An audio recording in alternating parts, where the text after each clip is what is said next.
There we go. All right, everybody. Hello, hello, hello. I'll wait a few moments. Welcome to It's All For You, Talk TV. I'm yours truly, Dr. Lou. And today you have tuned into our debut show. It's been a long time since we've had a show. You guys have been anxiously anticipating and awaiting. So here we are today. I'm excited that you took time out to join us because boy, oh boy, we have a great show for you. We have a great topic and we have a great special guest that's with us on this evening. So yes, we are a little early, but that's okay. Do me a favor.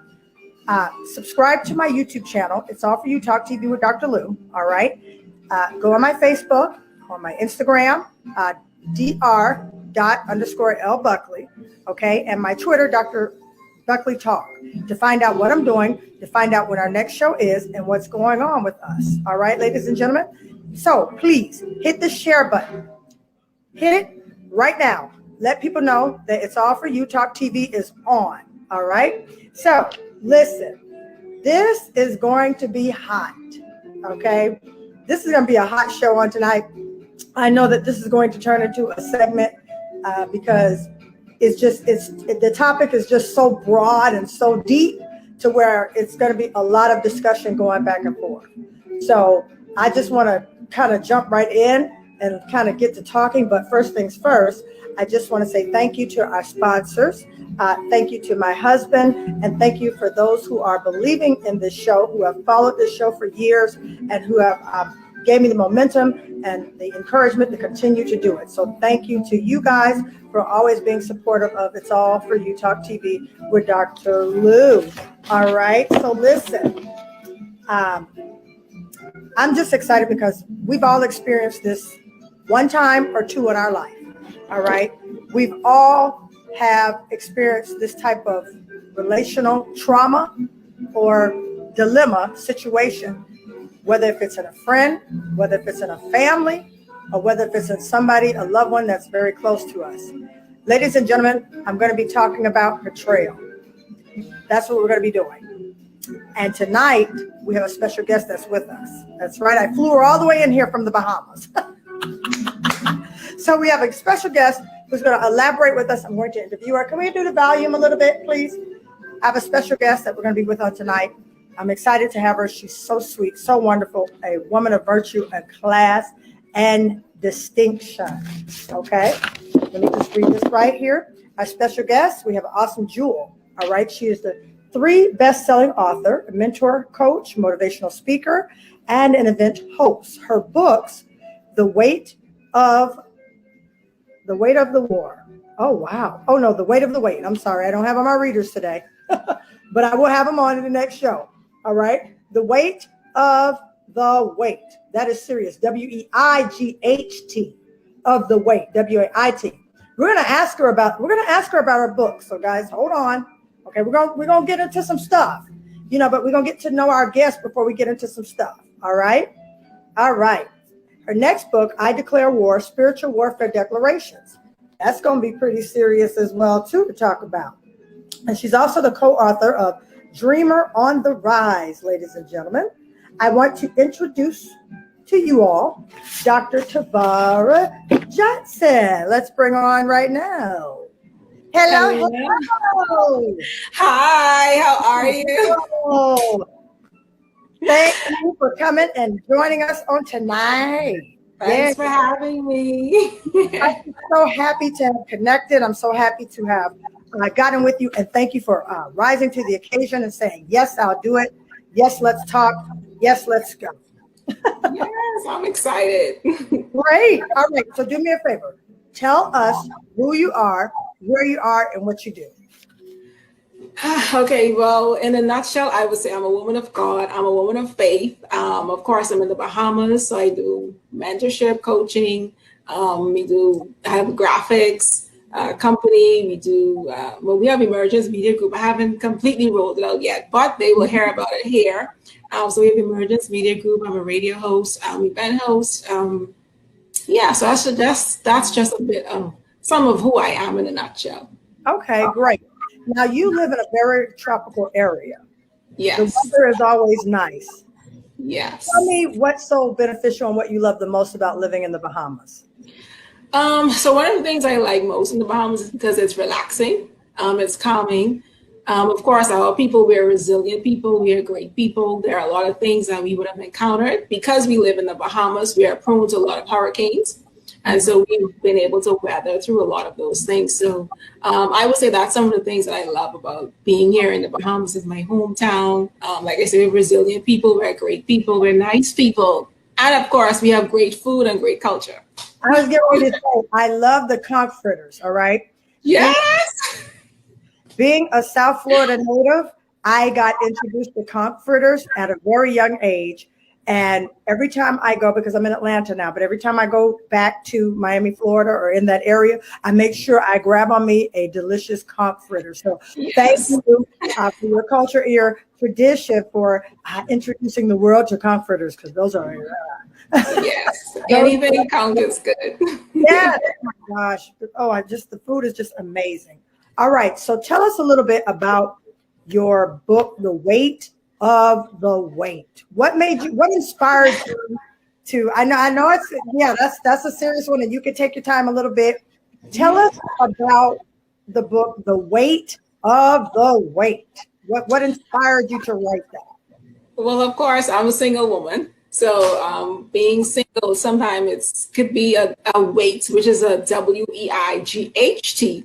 When we talk about waiting, WAIT. And so it was really inspired to be able to help other single women to know that, you're not alone in your single journey. One of the things the enemy is good with is trying to make us feel like we're the only one who's going through, or we're the only one who may be in a state of singleness. So it really was to get people to a place where you enjoy your singleness, you embrace your singleness, you embrace the process and know that, you're not alone.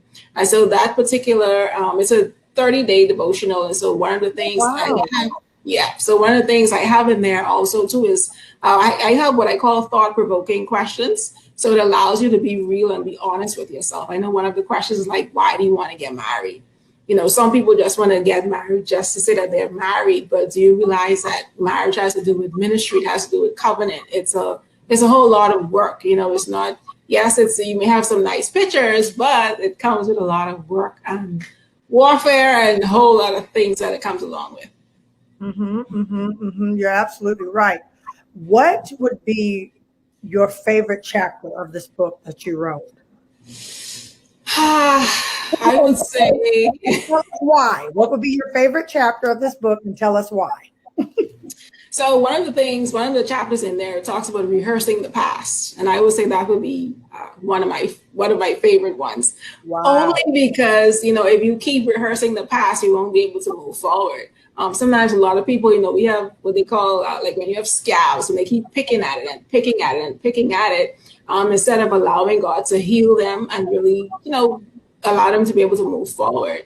And so I would say that's one of my favorite ones because it tells people that you need to stop rehearsing the past. And again, like I said, in order to move forward, you have to let the past go. Wow, that is so much alone, a mouthful. I'm sure the chapter is very deep and informative at the same time. That will help you heal from that. So your second book here, I Declare War, Spiritual Warfare Declarations. Tell us a little bit about that. Well, that's my baby. Well, my next baby. So we actually just celebrated a 1-year anniversary that I think it was like on the 17th. And so of course, yes, thank you so much. Of course, you were a speaker last year, so thank you so much for that. But it came about because a lot of people were speaking negatively. I know it's a pandemic. I know there's a lot of things that people are going through, but I wanted to make people aware of what it is that they're saying, aware of what it is that you're declaring.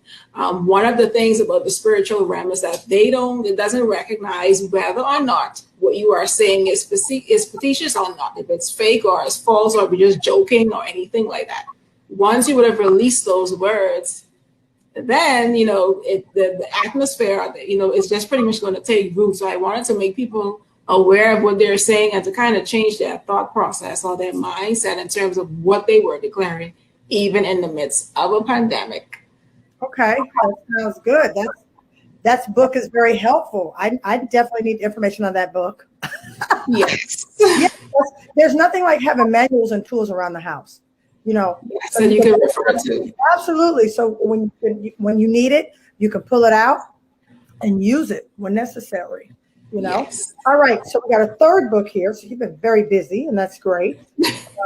You're a co-author of Dreamer on the Rise. Tell us a little bit about that and how you found it. How was it co-authoring a book versus authoring? Because I'm an author as well. I never co-authored before.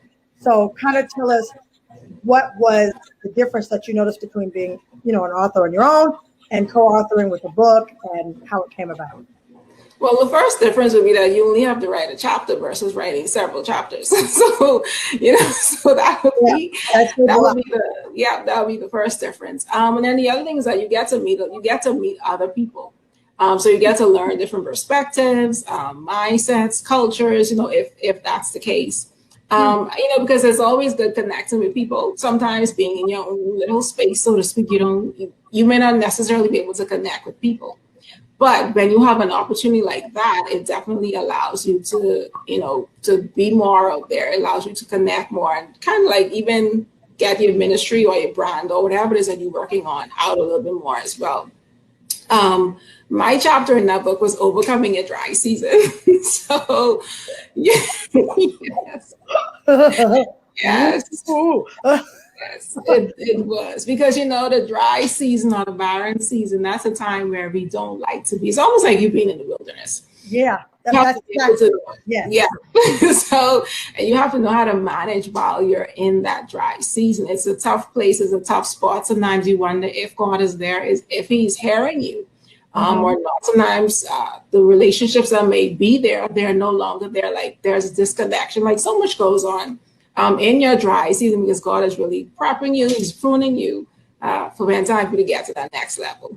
Mm-hmm. That's good. That's awesome. That's wonderful. The dry season, that's a whole nother thing. So it really is. Speaking of dry season, let's move to a topic that's kind of dry. Oh my goodness, we've been waiting for this. Our topic is betrayal, ladies and gentlemen. Family, friends, close ones, relatives, it doesn't matter. We've all been a victim of it, and some of us have been a villain with it. And it's devastating, and it causes such a mental attack and breakdown just on yourself to where sometimes it's hard for people to get over. Some people never get over. And the reason why I felt the need to discuss this topic because it's so worldwide. It's happening all over the place, every day, all day. Yeah. There's such a lack of love and morality. And I just feel that certain issues and topics we need to discuss so we can get these things collectively together and try to work on ways to just spread the love. All right, so let's get to it, Dr. Johnson. Ready? Okay. Now, what level to degree of betrayal that you decided to forgive and move on? Take a deep breath. That's a serious question. And we will have Q&A, and I'll talk about that in a little bit if we have time, but yeah. All right, go ahead. I think for me, well, I've had several. But I mean, one of them I would definitely say would have to be cheating. You're dating someone and they cheat. So that's a level of betrayal that really hurts. Sometimes it will make you feel as though that you don't want to be in a relationship anymore. You don't want to be bothered. So many different emotions. But for me, one of the things I like to obtain healing. Because if you're not healed, then for me, it makes me feel trapped. Because, you can't get to that place where God really desires you to be. And so, it's necessary. And of course, if we want God to forgive us, because we're not perfect beings, we have to forgive other people.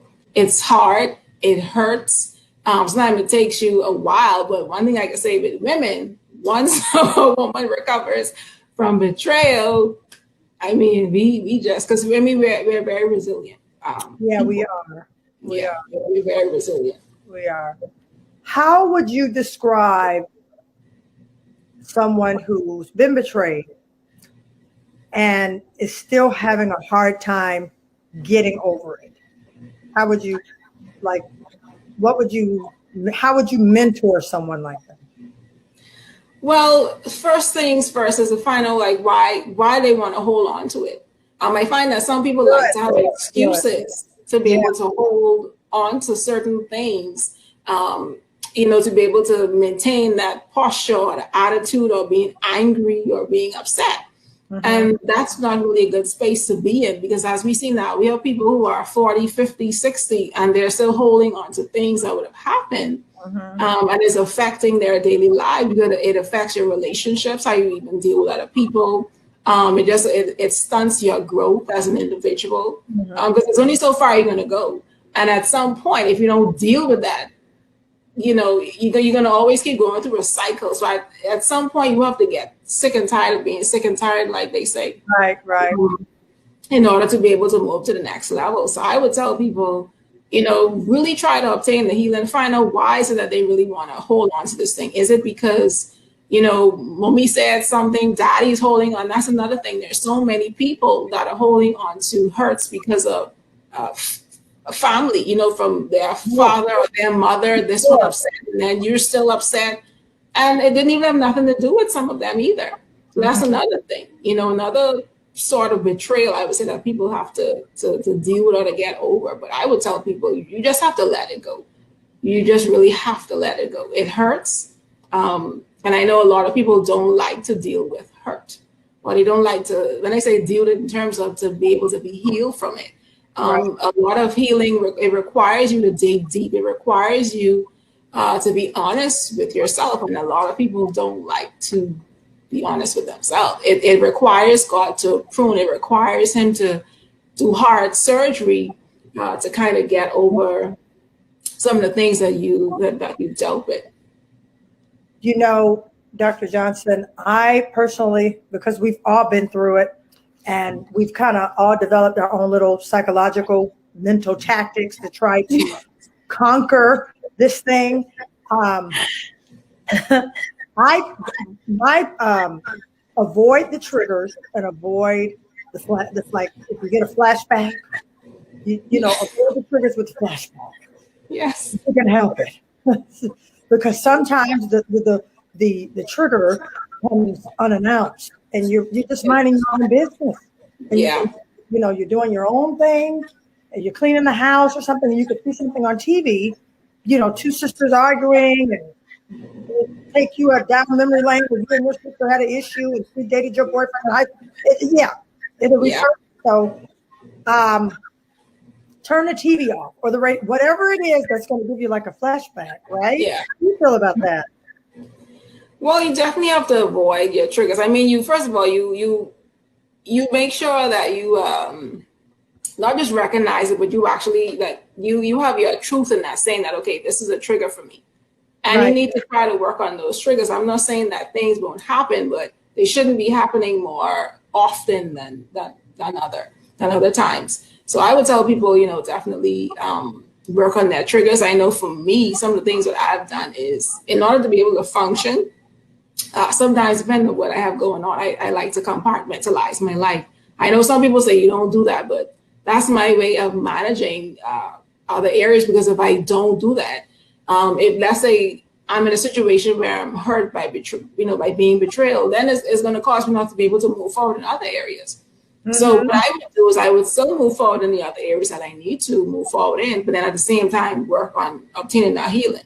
One of the things I realize with a lot of people, they more or less mark time. I would say time only heals if you actually work on the healing. But a lot of people, time is passing, but they're not doing the inner works that needs to be done. And that is so key, the inner work. Yeah. It's important because it hurts inner very badly. Sometimes I've learned, and I've counseled before, where someone gets betrayed who didn't know, had no clue, which is usually how it happens. Yeah. But this was pure innocence, where this individual was preyed upon, victimized of the betrayal. Yeah, and that's tough to cope with, especially when you know you had like good intentions regarding the whole situation. Yeah. I believe that we just have to find a root with our inner self and maybe go back. Because if you think about it, I'll use me as an example. A while ago, several years ago, a young lady who was very sweet and kind to me, she was reaching out and wanting to do lunch. She was so sweet. And because I have been betrayed by so many women and Yeah. family and people, I didn't know how to receive kindness and genuinity. Yes. I didn't know how to receive just a nice, wholesome person. And Yeah. I did this all around me. I had all the brick wall up, the staircase up, the boulders up, the Yeah. walls up. I had everything, front, back, side, and open, everything. I was totally guarded. And it was terrible because we will miss because we won't forgive, or we won't cut off the cords, or we won't do the necessary inner reflection, compartmentalize everything. As you said, we won't do that. We won't put in that work. So No. we'll repel the great thing, that God has for us. We'll repel those things that the universe wants to put in alignment for us to, walk into a great destiny and future. Yes. Because, God sends us individuals to help us along the way. And you just never know what will come from whoever he sends.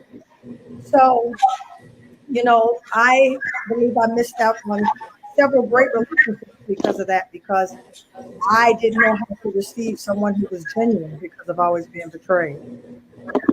Yeah, and a lot of people are like that. What I just said. Yeah, a lot of people are like that. But I think when we go back and we look at the story of Jesus, to be honest, I mean, like Jesus pretty much knew who was going to betray him. He knew who was going to deny him. Like he knew. I think sometimes we know, to be honest. You better. But we just don't want to accept what possibly could be, what could possibly happen. Or we don't look at the fact that actually, like when it's happening, we don't, or we may just ignore it. To be honest, I know one of the things for me, God was sharing with me, took me back to Adam and Eve, the story of Adam and Eve, in terms of saying betrayal happens sometimes because of interference. And so, that's pretty much how he broke it down to me. And it was more or less like, okay, before they would have eaten the fruit and everything else, before the fall, they were fine. They were in good standing with God. They didn't even, it didn't matter to them that they were naked before him, being honest of that they were naked. And not until, the enemy came and, he spoke to Eve, but his question was more or less like, did God really tell you that you can't eat this fruit? Did he really tell you that you can't eat from the tree? And so that is where it starts, because then the doubt, you start to have doubts in your mind. And the minute you begin to have doubts in your mind concerning the people, who may be there for you, then, that poses a problem. Because I always tell people, one of the things I've noticed sometimes, well, at least what would happen with me sometimes, I could be close with people, but sometimes persons who they might have been friends with before, or even friends with, they have an issue with the relationship that we have. We're not even realizing that I'm not trying to take anybody from you. Like, I have an assignment, depending on what my assignment is with that particular individual. And so if they start to allow people to come into their ear, and they plant seeds of doubt.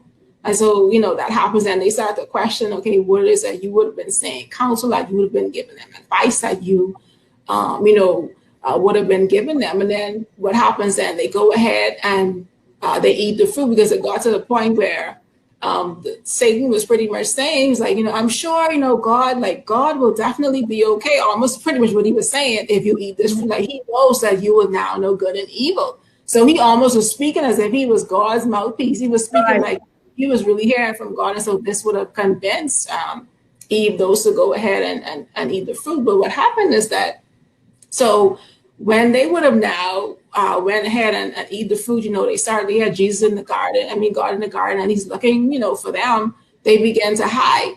And so what normally happens is that anytime the individuals who you may be close with, or you would have been close with, would have bought into the lie that these other, folks probably would have been saying to them, they begin to hide from you. They begin to stop it. You call in for them, you're not able to get them. They're avoiding your calls, they're declining your calls, because they're hiding, because they don't want you to know that they would have now bought into a lie, or there is something that they would have done. And so, of course, for them, they would know that it's something that they would have done wrong, simply because now they're hiding. Because if you haven't done anything wrong, there is no need for you to hide. And so what I tell people too, for me, like if I find myself in these type situations, I always tell people, I know when the shift happens. I would know. And then like I remember telling someone one time, I said, your language changed, because remember now, God said to them afterwards, he said to them, when they said when Adam said that they were hiding, they said because we're naked. And so God said to them, who told you that you were naked? So then that means now that there's someone in your ear who would have said something now for your language to change, because now you went from being okay, being naked, to now knowing you didn't even know that you were naked. It wasn't even an issue for you. Now that you know that you're naked, it's a problem. That's why he said, who told you? The who really he was really saying, who are you talking to? Wow. And so again, these are some of the things that if it happens that way, you kind of know, okay, well, this is what's happening. But typically once people start to avoid your calls, over here we call it ducking you, they start avoiding your calls, because they don't want you to know, they don't want you to even discern in their voice. But people fail to realize, even in text messaging, especially if you're prophetic, you're people who could hear or discern, you will be able to pick that up even within text messages, not even speaking to people. Yep. So I just think people just need to, there's something that they've done wrong, just be honest and say that, it's something that I've done wrong, but I believe pride is keeping a lot of people, pride has definitely damaged a lot of relationships, for sure. Oh, that's definitely the truth. Here we are several years later. I actually reached out to the young lady, and I told her, I said, at that time I was immature in a lot of things, because there's different phases of being a woman. And when you reach certain stages of maturation as being a woman, you think back and you say, what, that was wrong. And you try to rectify for yourself, because it frees yourself. And then it's also gives you a way to identify of why something happened. So I followed her up, I reached out to her and I said, listen, we don't ever have to talk again. I said, but I just wanted to tell you that I'm sorry and I appreciate you extending your hand of friendship to me and being a genuine woman. I never had that before. I have been married mostly my entire life when it had something to do with women, So very, I was not trusting too quickly. I wasn't trusting too quickly, and I didn't know how to embrace kindness, because I was always being mistreated or mishandled and misunderstood. Yes. So once I said that to her, she was like, you didn't have to tell me that, which the Lord told me she was going to tell me that. I was like, no, I know I don't have to tell you that, but I am going to tell you that because you are a genuine person and you have a beautiful heart. And that was it. So it's a great thing, the healing, the process that you have to go through. And you're right. It's a healing. and it's about us forgiving yourself, because I had to forgive myself for even doing that. You know, Yes. because at the time I didn't even know I was doing that because I had so many walls up. All right, so you mentioned something earlier that I want to bring up because I had to learn how not to go in with the guns so quickly, okay? Because I'm the type of person, I'll go in with the guns, go shoot them up, and that's it, whatever. You know, call in the paramedics, it's over. But I had to get to a place where, you know what? I'm not going to do that. So with that, my question to you is, once betrayal has been discovered, should the situation be confronted? Ooh, let me. I'm gonna ask the question again because I want everybody to hear it. Okay. Once betrayal has been discovered, should the situation be confronted? Let me take a sip of my tea. Give us the tea.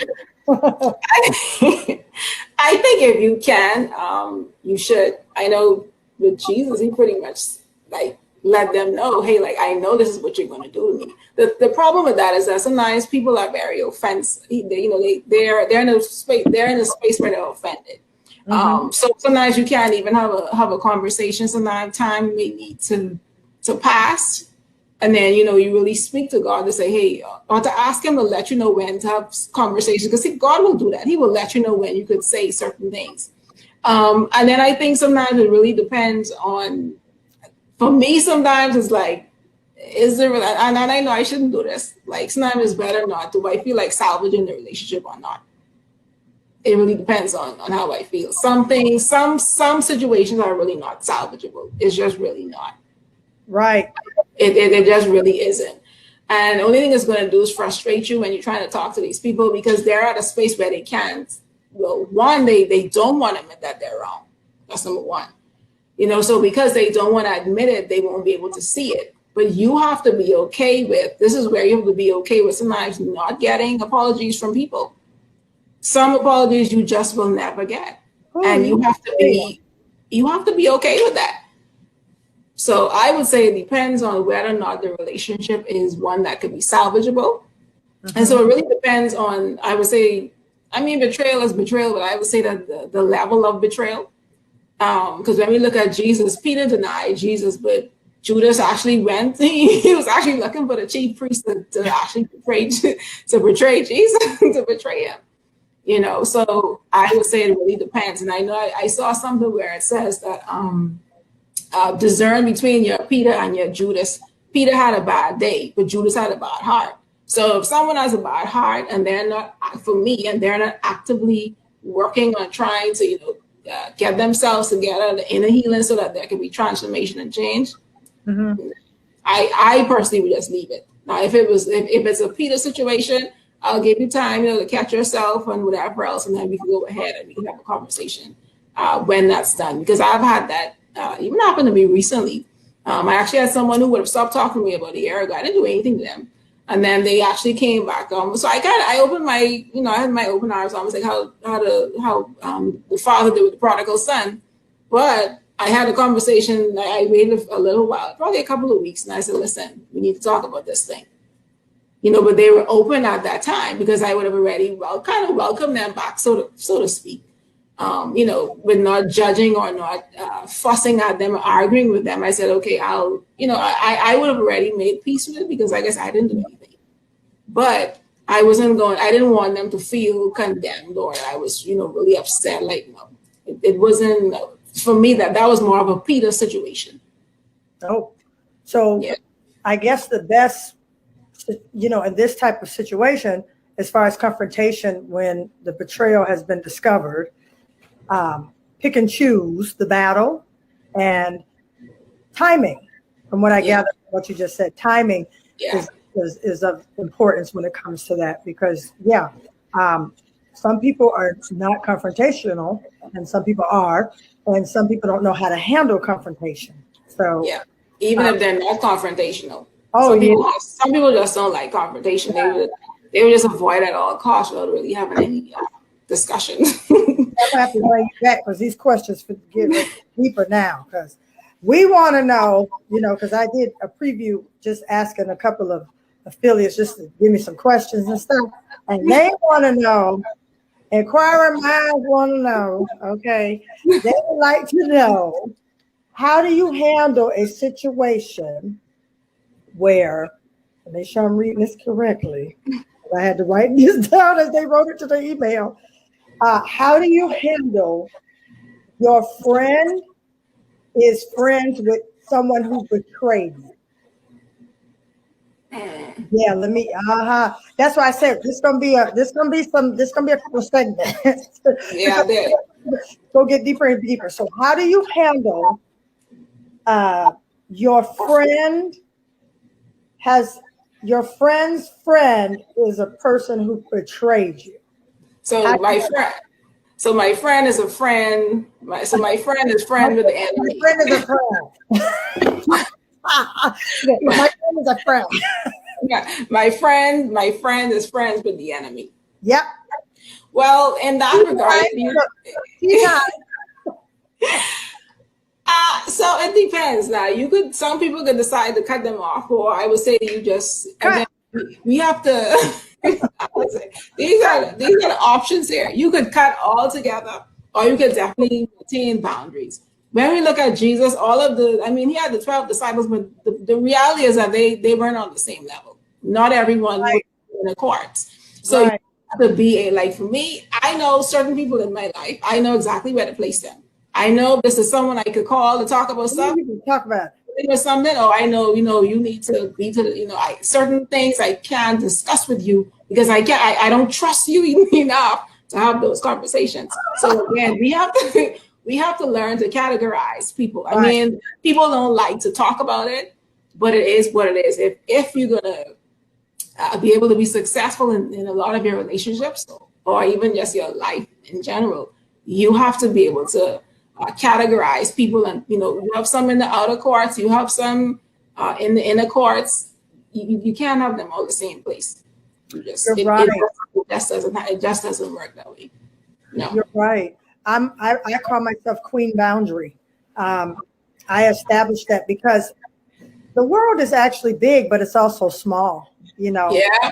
And everyone knows a part of somebody. Okay. Yeah.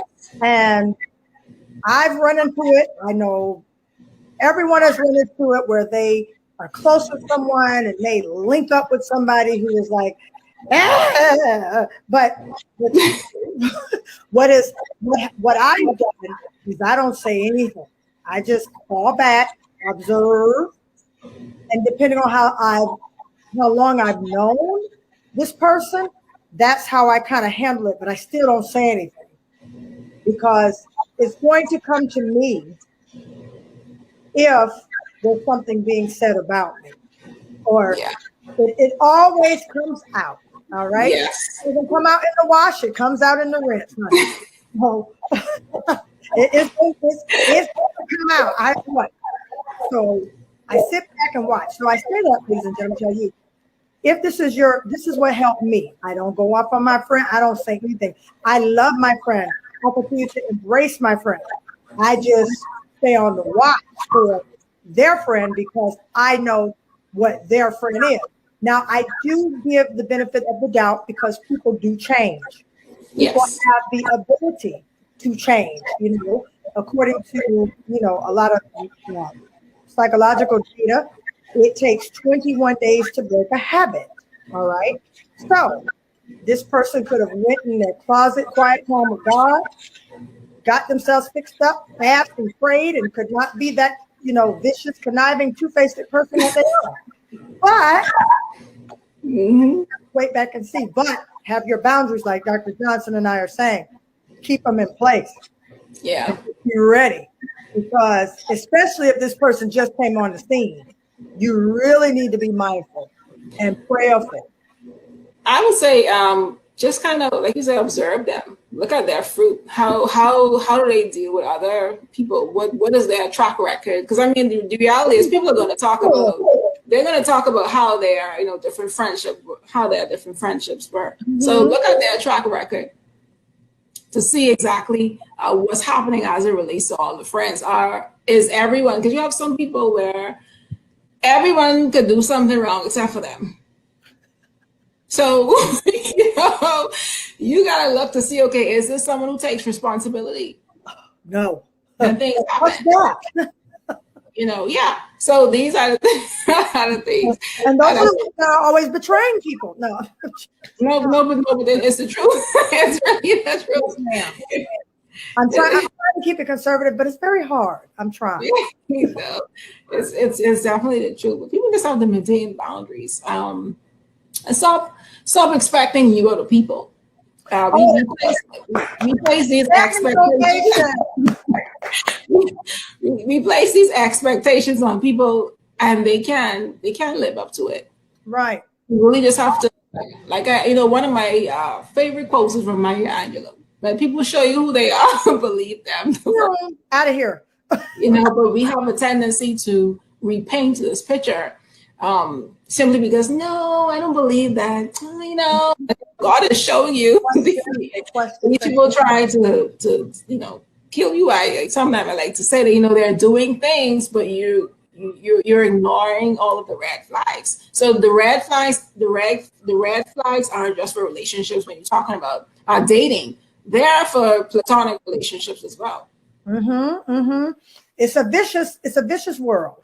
Yes. And we just have to be mindful and apply the wisdom that we have from experiences, what to do and what not to do to help us continue to thrive in this, what we call world of ours. So with that, Dr. Johnson, this has been very informative. This has been very good. We'll be talking all night, but I have to remember that we are on a program. Yes. So what I would like for you to do for us is tell our guests where they can find you, your books, and just all your social. Okay. So persons can find me on Facebook, Instagram, and Twitter under Tavara Johnson, the social media handle. I'm a Clubhouse too. They could visit my website at www.tavarajohnson.com, or you can send me an email at info@tavarajohnson.com. All of my books can be found on Amazon, and they're on my website as well. Great. So if they want to get with you for coaching, mentoring, how do they find you as well? They could inbox me, or they could send me an email at info@tavarajohnson.com. But there's also a link on the website as well. Once they submit the form, it's going to go ahead and send me an email, so I'll be able to get it as well. Okay, awesome, wonderful. Well, listen, thank you again for taking time out to be with me. Ladies and gentlemen, Dr. Johnson will be back because this is going to get, I have a whole, I got more, look at this. I got a whole stack of questions for her. I knew about. So, and I want to continue to talk about it because it needs to be addressed, and people don't know how to handle it. So I know that this informative platform has helped you guys. If you would like to be a part of this TV show, if you'd like to be a co-host with me, or if you would like to come on and if you want exposure for your business or your art, entertainment, or whatever it is you do, all you have to do is email me at itsallforyou810@gmail.com. All right. Again, you can find me on all the social sites and blah, blah, blah, blah, blah, blah. Okay. Look, I said in the beginning, they'll rewind and fast forward to get into other stuff. You can find me at Lucretia Buckley on Facebook, find me on Instagram, you can find me on Twitter, LinkedIn, and what's the other one? I feel like I'm Clubhouse. Yes. It's so many now. It's like keep getting on and on and on. Eventually, I'm just going to take off, and out of space. All right. So without further ado, look for us on YouTube. Make sure you subscribe to my channel. It's All For You Talk TV with Dr. Lou. We're going to be airing this show July 28th, Wednesday at 8 p.m. on Amazon TV, Android TV, Apple TV, Roku TV, and KM TV. So look for that. All right, ladies and gentlemen, and thank you as we say goodnight. Dr. Johnson, do you have anything to say before we go? No, just thank you for allowing me to be on your platform. It was definitely an honor because I know you won't have anybody on your platform, and so thank you so much for having me. This conversation be able to bless those who would be tuning in. Absolutely, and we pray that it all has helped you guys. and has given you guys some insight on how to handle betrayal. Have a great night and enjoy the rest of the weekend. Bye-bye.